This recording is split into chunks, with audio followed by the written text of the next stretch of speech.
The Denver Broncos appear to be interested in having more angry runs in 2023. They added a tailback to the roster alongside Javonte Williams. What does this mean for the team and more? You get that on today's brand new episode, Locked on Broncos. You are Locked on Broncos, your daily Denver Broncos podcast. Part of the Locked on Podcast Network. Your team every day.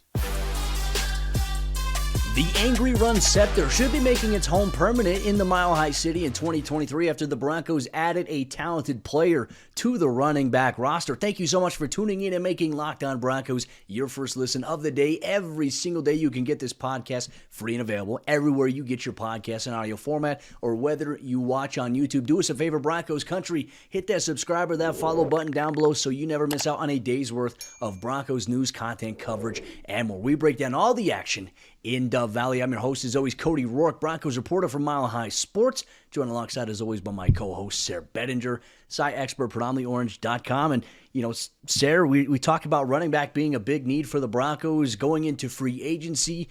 They go out and they get a guy who can contribute in a multitude of ways. Samaje Perine coming to Denver on a 2-year deal to really kind of be a rotational guy here in the lineup with Javonte Williams, who George Payton has said is on track. We'll have to wait and see where that, kind of formulates. But, what is your initial take when the announcement came in that Samaje Perine was a Denver Bronco? Well, I think your first impression has to be that this is pretty good news for Javonte Williams. I mean, barring another running back addition, which I know we will talk about here in a bit, just the idea of that. But I think just on the surface, right, Samaje Perine coming in kind of makes you think that Javonte Williams is going to be able to be healthy for the season. If not, it'll be interesting to see what the Denver Broncos do because, right, they're kind of rebuilding this running back position from the ground up. I know guys like Tyler Beatty and Demarie Crockett are on the roster right now. Tyreek McAllister, don't want to sell them short of their opportunity that they're getting as well. But really, based on what we had on the roster last year, it's getting a total revamp with Javonte Williams' injury all considered. So Samaje Perine as a player, Cody, what do we know about him? Well, we know that the dude is big and nasty when he runs the ball, right? He's about 240 pounds. And obviously, like you mentioned in the opening, he's got some angry run scepters in his arsenal, and he's going to bring those to Denver, and hopefully he'll be bringing that angry run energy. I found this connection to be very interesting. When he was drafted into the NFL out of Oklahoma in 2017, he was drafted by Washington at the time. And on that coaching staff with Washington was Greg Minuski, the current Broncos inside linebackers coach. Then he was the D coordinator in Washington, but also Ben Kotwica, the new special teams coordinator of the Denver Broncos, was the special teams coordinator in Washington at the time. So I just flipped on, hey, what's been going on with Samaje Perine and special teams? Because we know he's kind of a do-everything back. Well, he played a lot of special teams for the Cincinnati Bengals. I did not realize that personally, Cody, so found that to be interesting about his game as well. I think this is a great pickup for the Broncos. I think very underrated. You're going to get a mixed bag, I think, from anybody, right? You look on Twitter, people are like, yes, great signing. Then you're going to see a couple that say, oh, why did they do that? There's this guy available. We'll talk about another running back, as you mentioned here. The thing I want to really hammer home here, pun intended, with a physical style, like Sean Payton and George Payton, they seem to be building this team based off physicality, right? We talk about McGlinchey and Powers in the run game in the trenches, Zach Allen on the defensive line. Physicality is their game. You look at Samaje Perine, that is his game. He's been a game changer as well. Like he was the guy behind Joe Mixon in Cincinnati, but I don't want people to forget. Remember when the year that the Bengals went to the Super Bowl, they were trailing at half against the Kansas City Chiefs. Like, it looked like the Chiefs were just going to blow them out in that first half.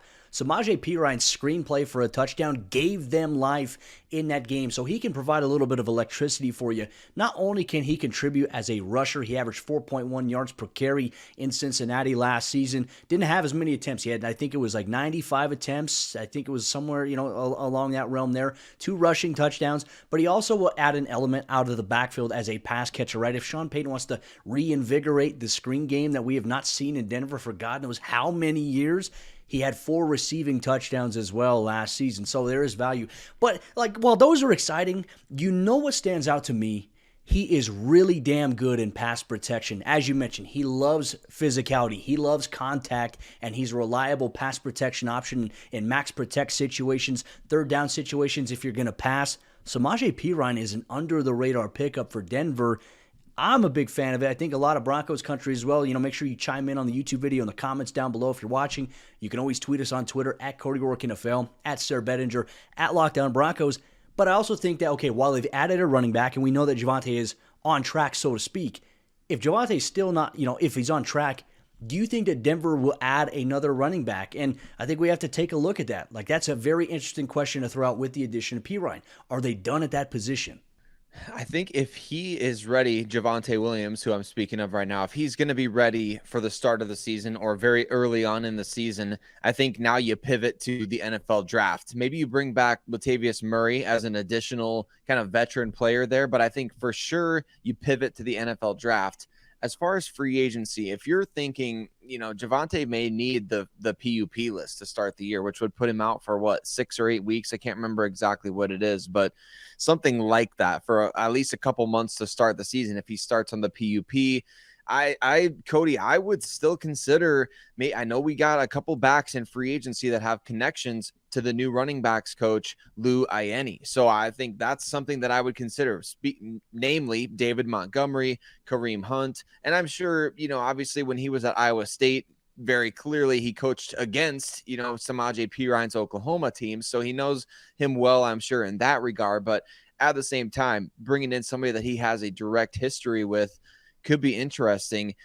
So I don't think the Broncos are done adding at the running back position, whether that's free agency via somebody like Latavius Murray, who's probably not going to cost you a ton, or maybe you do go after.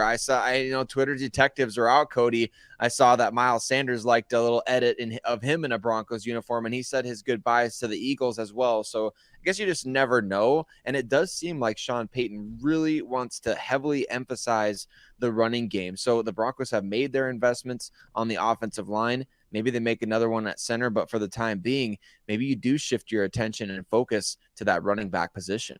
I still feel like Latavius is going to re-sign with Denver. It just makes too much sense, and it's not going to cost you a lot. That's the thing. Denver's cap hits here for 2023 with a lot of their new free agency signings. It's not going to impact them in a negative manner. There could even still be some more restructures that are approaching. Free agency, this is the legal negotiating period. People forget. On Wednesday, everything gets real at 2 o'clock p.m. Mountain Time. I mean, there's still so many trades that could happen. We've already seen some trades in the last 48 hours. We'll talk about some potential Broncos trades that have been circulating even more now that free agency has begun. I think Latavius coming back to Denver is still in the books for Sean Payton. It makes too much sense at this point. I'm sure Latavius has texted Sean Payton and said, hey, coach, come get me. What's going on? But usually we see some of these moves in the later waves of free agency, not necessarily at the beginning. So we'll see how everything plays out in Broncos country. Speaking of free agency, the Broncos lost a key backup player, a guy who had a potential to start on the offensive line at the tackle position. Calvin Anderson is heading to New England. What does that mean for the Broncos? Not only just with Calvin, but with the position itself in terms of backups behind Garrett Bowles, Mike McGlinchey. You're going to get that on today's episode, Lockdown Broncos. This episode of the show is brought to you by our friends over there at FanDuel. The midway point of the NBA season is here, and now is the perfect time to download FanDuel, America's #1 sportsbook, because new customers get a no-sweat first bet up to $1,000. That's bonus bets back if your first bet doesn't win. So just download the FanDuel Sportsbook app. It's safe, it's secure, and it's also super easy to use and to navigate. And then you can bet on everything from the money line to point scores and threes drained in a game. Plus, FanDuel even lets you combine your bets for a chance at a bigger payout with a same-game parlay. So don't miss the chance to get your no-sweat first bet up to $1,000 in bonus bets when you go to FanDuel.com/LockedOn. That's FanDuel.com/LockedOn to learn more. Make every moment more with FanDuel, an official sports betting partner of the NBA.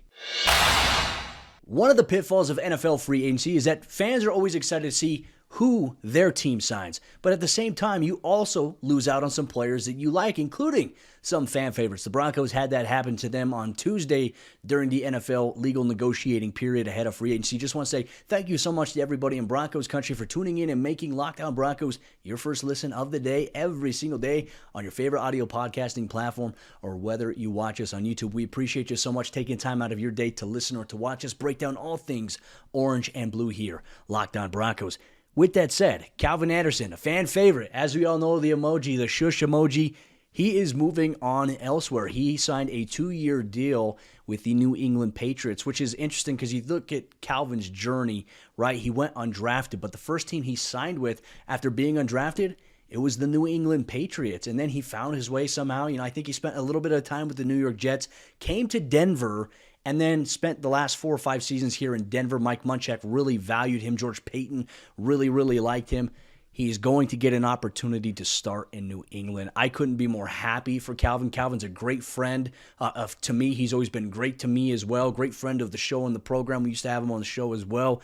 I'm happy for him, but I'm also kind of bummed out because now I look at Denver in a situation, right? We talk about, okay, hey, they're still going to have Garrett Bowles here on this team. More than likely, it appears that's going to be the case. They get Mike McGlinchey, but it's like, what is the depth at the tackle position behind these guys here? Now with Calvin departing, your thoughts on that, on Calvin, and also the backup situation right now here in Denver? Yeah, exactly. Great for Calvin, obviously getting a multi-year deal from the Patriots, and obviously a tremendous find by them coming out of the draft. And then for the Broncos staff to poach him. Remember, they just kind of just hoarded him on the roster for a year back in 2019 before he finally started getting chances to play late in that 2020 season. And then again in 20. So he got opportunities, but unfortunately, the perfect time for him to really show what he could do over a long period of time would have been this past year when the Broncos had the injury to Garrett Bowles, right? And he could have been the left tackle for the remainder of the year. Unfortunately, it just didn't work out between he and offensive line coach Butch Berry and obviously head coach Nathaniel Hackett until then he landed on injured reserve as well. So an unfortunate ending to his time in Denver. And I think that a lot of people would have seen what the Patriots, I think, know if he would have gotten extended time on the field, which is that he is a very good player at the left tackle position. And sure enough, the Patriots do have a need there. And I think the Broncos, Cody, as you mentioned, what is their backup situation right now? Well, on the roster, you've got guys like Isaiah Prince, Will Sherman, Hunter Thedford, names that most fans are probably not going to know or remember that the Broncos even had. But they'll be in competition over the course of the offseason. Kind of makes you wonder, too, does our old pal Cam Fleming, does he get an offer to come back? Or is he going to get, after showing some decent stuff last year, is he going to get a chance to start somewhere else? It's going to be interesting to see what Denver does because I do believe right now, backup offensive tackle, either at left, maybe you get a guy who could play both right, left, or right, which, you look at Cam Fleming, he is a swing tackle. He did just that for the Broncos last season. You have to find that, and it's like, do you maybe invest in the NFL draft? I don't think so, right? Because obviously, Garrett Bowles is under contract. I can't remember how many more years are left on his deal, but obviously his name has been linked to trade rumors before. So if Denver were to look at maybe getting a backup option, you got to make sure they can play both sides. But do you want to limit yourself or hinder yourself there? We know even Quinn Bailey could play tackle as well. I know they tendered him. He's an ERFA. It's an interesting decision. I imagine Sean Payton and George Payton, they're devising a plan. And as I think we have to remember as well, this is barely even the first wave of NFL free agency, right? There's usually like 3 waves. There's signings that happen even a month from now that we're going to be like, okay, hey, Denver's making this move. It's not going to be like a big groundbreaking move necessarily unless there's a key player who hasn't signed.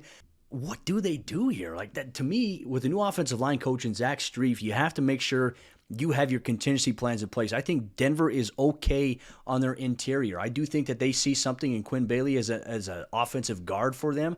I want to see that. We don't even know if they're done making moves in the O-line. Like, is Lloyd Cushenberry going to be the center? Or are they going to look to bring somebody in? And there's still some guys on the free agency market. That, I think, is our next biggest question as it pertains to not only do you have a backup option at tackle, but is Denver going to make a move at center here? Like, that's another thing we're going to tie into this offensive line conversation. I really hope they do, Cody, honestly, because the center market right now is very team friendly. If people have been watching, on Twitter, watching, not that you're necessarily specifically watching the center market, but kind of taking those mental notes. Okay, you see somebody like Garrett Bradbury come off the board for less than $6 million per season. Then you see the 49ers re-sign somebody for, even less than that. And you see this market developing. Bradley Bozeman re-signing with the Panthers for, I believe, around $3 or $4 million per season. So I think that there's a market developing at the center position right now. Obviously, Jason Kelsey of the Philadelphia Eagles. He's not included there because he's one guy and the best at his position, and he's got like a standing deal with the Eagles, right? So nobody else is getting $14 million a year. But, you look at the rest of this market, the way it's developing, and there's players still out there like, Evan Brown from the Detroit Lions, who would be a nice fit as a guard or center if the Broncos need be, if they do end up drafting somebody. There's our old pal, Connor McGovern. And I know every time I bring that up, I get a question of, well, didn't he sign with the Buffalo Bills? No, there's two Connor McGoverns, believe it or not, in the NFL that play interior offensive line. It's such a crazy deal, but one of them was just with Dallas, and he is playing for Buffalo this coming season. The Connor McGovern that was with the Broncos, remember a fifth-round pick, I believe, out of Missouri in 2017, signed with the Jets, and now he's once again a free agent. So 2016, actually, he was a fifth-round pick, I think, with the same draft as Justin Simmons. So either way, doesn't matter. He's a free agent. And two Connor McGoverns, I would bring the one who was previously in Denver back to Denver. I think that's a solid option. And there's other guys out there too, Cody, that I think you look at. But as of right now, it looks like the Broncos have at least 4 of those spots on the offensive line figured out. Maybe you could pencil Lloyd Cushenberry in for the other one. Not sure how confident everybody would be necessarily about that move. Well, and even as well, someone that you drafted last year, and that's Luke Wattenberg as well. And I know, granted, like it was even admitted by Nathaniel Hackett last season, which is why I encourage Broncos Country, hey, don't give up on Luke Wattenberg. He had his struggles. I thought he actually played well at guard, to be honest with you, when he had to get thrown in at the end of the season. I thought he played better at guard than he did center. But, even like teammates were saying, like, hey, he was not put in a position to succeed. Like Hackett even came out and said that, kind of threw Butch Berry under the bus, like, we could have put him in a better position. Because I even asked Hackett during the season, like, how do you preserve his confidence? I mean, he's a rookie and, he's getting, beat up on. And it seems like things aren't going well for him. Like, how do you preserve his confidence? He's like, we got to do a better job as a coaching staff of just putting him in a position to succeed. And he said, I feel like we failed doing that. I know that was the Tennessee Titans game where that got brought up, Carolina as well. So maybe there is, some more optimism on Luke Wattenberg, a guy who kind of took his licks last season. We'll see what happens there. But that's the question. Is Denver going to make a move at center? Are they done? Is Lloyd Cushenberry going to get this 1 year to really kind of prove that maybe he belongs here? As we all know, the biggest complaint with Lloyd Cushenberry, he's a smart guy, but I think it's just the physical strength. He gets out-physicaled by opposing defensive linemen from time to time, and that's where a lot of issues, I think, where we start to see Dalton Reisner's play slip off a little bit. We also saw it at the right guard position before Quinn Miners came in. That's where things started to slip off a little bit on the interior of the Broncos offensive line, something that Sean Payton and George Payton are looking to fix this offseason. Are they done? That's our question to you, Broncos Country. What do you think the Broncos should do as it pertains to center? Should they look and sign somebody? What about backup offensive tackle options? Drop in the YouTube comments down below or tweet us on Twitter at Cody Roark NFL, at Sayre Bedinger, at Locked On Broncos. On today's episode of the show, though, there's some rumors circulating revolving the Denver Broncos, Jeudy, Courtland Sutton, KJ Hamler. What can we buy into this? We'll dive into that on today's episode of the show. This episode is brought to you by our friends over there at Ultimate Football GM. You've heard me talk about this mobile game app, and if you've ever thought of that you'd make a good GM, you got to give this game a try, and it's not as easy as you may think it is to create a dynasty. With NFL free agency going on right now, you control every aspect of the team that you decide to sign up for. You can sign players in free agency, you can make trades, you get to draft players, assemble your coaching staff, and much more. It gives you all the functional operations of being a general manager of your football franchise. Make sure you check it out today. You get to play through a multitude of seasons to try to lead your team to glory. All of this comes in a challenging and realistic game world. Ultimate Football GM is completely free, and it's also playable offline, where you can play on the go as you want to and when you want to. Locked On Broncos listeners get a 100% free boost to their franchise when using the promo Locked On in all caps in the game store. That's Locked On in all caps, so make sure to check it out today. To download the game, just visit ultimate-gm.com or look it up in the app stores. That's ultimate-gm.com. Ultimate Football GM. Start your dynasty today. It wouldn't be the NFL offseason if there weren't trade rumors and speculation about some of the team's top players, not just for the Denver Broncos, but around the National Football League. Denver is in no exemption in the 2023 NFL free agency period. Just want to say thank you so much, Broncos Country, for tuning in and making Locked On Broncos your first listen of the day every single day. We appreciate you so much. I mean, Sayre, really, we've had this conversation the last couple weeks here on the show. We've shared our thoughts on what the Broncos should do with the wide receivers, but it seems like there are more rumors kind of heating up about Courtland Sutton potentially being traded, Benjamin Albright's brought it up. Obviously, a good friend of the show of ours has mentioned that on the Sports Zoo with, obviously Dave Logan, Big Al, and Ryan Edwards, our friends of the show as well. I don't know if it was real or not. I saw a picture on Twitter where it said, like, the Patriots jet was in Denver. I'm not sure if that was one of those fake things. Our friend John always likes to post the pictures like, oh my gosh, like Derrick Henry was on my flight to DIA or Sean Payton was on my flight to DIA. We love John, man, but I don't know what to believe anymore, what I see on Twitter. But it is interesting considering, okay, Calvin Anderson, he goes to the New England Patriots. Was the jet there to pick up Calvin to take him to New England? Or are the Patriots really trying to work on signing or trading for a guy like Courtland Sutton with Jacoby Myers signing with the Las Vegas Raiders? Well, we know the Patriots are probably a little desperate for wide receiver help at this point. I mean, with losing Jacoby Myers, who, no offense to the guy, I would say probably a third receiver kind of, type of player, right, at best, and kind of their wide receiver one the last few years. So really, to me, Cody, that's a franchise right now that's in desperation mode at receiver. They have been for a couple years. I feel like they've kind of been just scraping by. So I suppose it wouldn't really be all that surprising, right, if they were after somebody like Courtland Sutton or even Jerry Jeudy or whoever else, because you look at their depth chart right now, Devontae Parker, Kendrick Bourne, Lynn Bowden. I mean, these are the guys. There's a wide receiver on their depth chart right now, Cody, who has the number 44. That's his jersey number. So, I mean, if you want a status of how pathetic the Patriots wide receivers are, that's it right there. So definitely. But the thing is, and I've heard some rumors floating around about trading him for a day 3 pick, meaning trading Courtland Sutton for a day 3 pick. Cody, I would be furious about that. I mean, much rather have Courtland Sutton on the team than another 4th or 5th round draft pick. I mean, that is ridiculous to me. I would be very, very much opposed to that. And I would hope that, obviously you're not going to pull a DMAC at a press conference, Cody, but I think definitely asking George Paton and Sean Payton the questions when you get the opportunity, if that were to happen, to say, what's going on here? Like, what is the value of a day 3 pick versus having Courtland Sutton on this roster?